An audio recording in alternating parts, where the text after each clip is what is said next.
Greetings, Candice Sanderson, author of The Reluctant Messenger, Tales from Beyond Belief, an ordinary person's extraordinary journey into the unknown.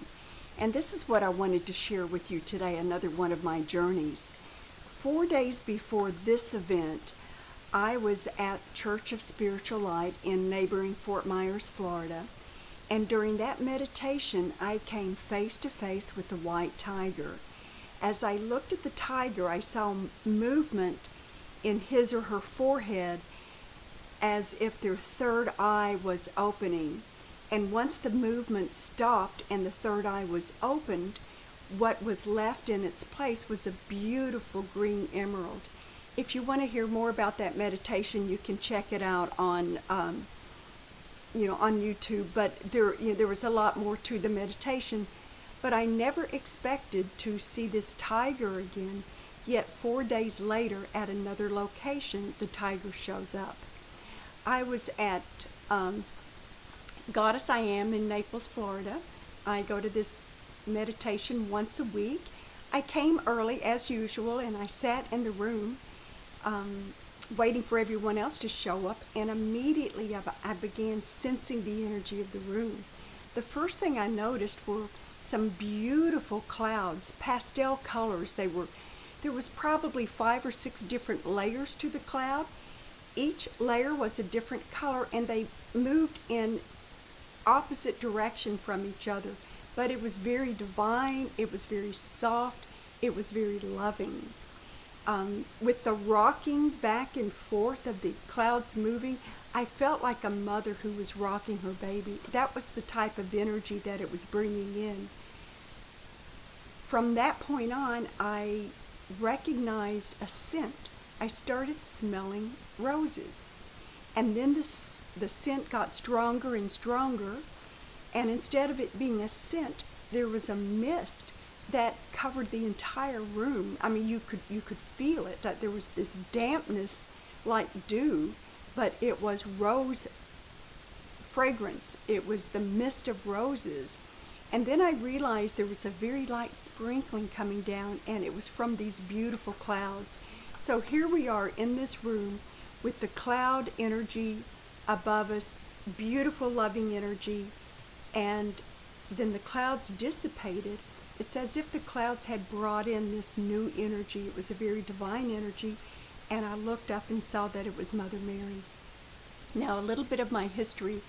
I was raised in a Christian faith.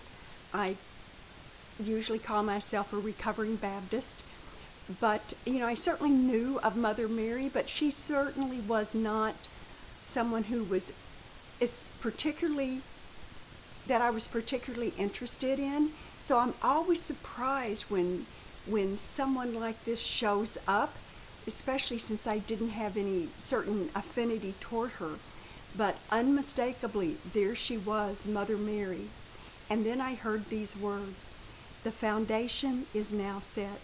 The protections are now in place for healing. This healing will carry throughout all of the day and into the weeks to come. In my mind's eye, I saw this beautiful bathtub that appeared in front of me. In fact, there was a tub in front of each meditation participant, and it looked like an antique tub. It was freestanding. It had 4 clawed feet, and it was made of metal, either copper or brass. And each of us stepped into our tub, and we just sank into these lovely waters. I realized we were stepping into the energy healing frequencies that Mother Mary brought in. And every single cell of our body was being drenched and soaked into this most divine energy. Then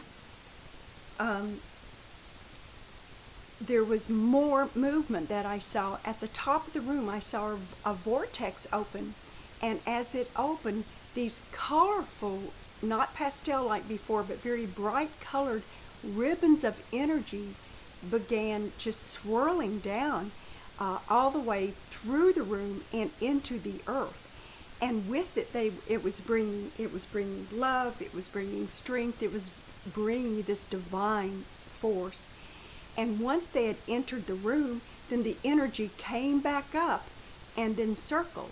So what happened, it created a torus field, that donut-shaped energy field, and we were all swirling within it. And within moments of being in this torus field, the message returned. This energy is protecting all who enter. It raises the vibration of the group who is gathered together for meditation. This torus represents the power of group energy. The energy of this group is not only amplified, but it is of a higher vibratory level. Beth started the meditation, and as she guided us to the meditation, she had us approach a tree of knowledge, and she asked us to pick from that tree of knowledge and receive a gift. So I did so. And the first thing I did is I reached up and just pulled a gift, and I put it in front of my eyes. I opened my eyes, and I saw that it was a beautiful golden pear. And then the message said, "This is for sustenance for your journey. As you eat it, you will be filled with golden light." I then reached up again and pulled another gift from the tree of knowledge. And as I looked at it, it was the white tiger again. So the gift was the white tiger with that emerald green third eye looking straight at me. And it's interesting because I'd seen this tiger 4 days ago in a meditation, and then the tiger also came to me into some dreams, and then here he or she is with me again. And that beautiful green emerald was just shining ever so brightly. And the message was, this is a gift of guidance and direction. I reached up again and pulled another gift, and this time it was clouds. And I thought it was interesting that the meditation had begun with clouds, and so it was ending the same way. The message with the clouds was, this represents the energy to blend with all other energies. Use this gift to improve your ability to travel without physical form. And I thought, gosh, that's really an interesting gift. I think I'll use that.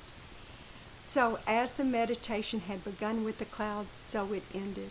It was a beautiful meditation, but I always want to think of, what did I get from this? What is my takeaway from it? First and foremost, with these experiences that I have, just being in a meditative state where I'm in the presence with a divine being such as Mother Mary, the experience itself is the takeaway. The more, or is part of the takeaway, the more that we can spend in higher vibratory frequencies, the better we feel. The edges of worry or concern kind of melt away. Any kind of discomfort that we might be feeling or pain that we might have seems to dissipate. We end up having a better perspective, a higher perspective on our life. So the first takeaway was just the experience itself. I'm always feeling so much gratitude when I'm able to have this experience. But the next takeaway was the gift, or I should say the gifts that I received. The golden pear for sustenance for this journey. The white tiger again to help guide me, to give me direction. And then the clouds to help blend things together, and then apparently to allow me to travel in a non-physical form. And it made me start thinking about gifts. We all receive gifts from Spirit. We may not be aware of them. I am lucky enough that I am able to tap into some of these energies, and I can actually see and feel what's going on. And I hope, maybe you can do that too. But if you can't, it doesn't mean the gifts aren't there. So open yourself up and ask for signs. Ask, what are your gifts from Spirit? And see what information you receive. You may hear something, You may see something, you may have a thought that enters your mind. Sometimes the information comes in the form of a dream, but just open yourself up and ask what your gifts are. I hope you enjoyed this presentation. If you did, please give it a thumbs up. If you would like to follow me, you can certainly do so. You can check out my website at CandiceSanderson.com. You can also find me on Twitter and Facebook. You can follow my blog if you would like. So until next time, I hope you enjoyed this, and I'll see you again soon, I hope. Goodbye.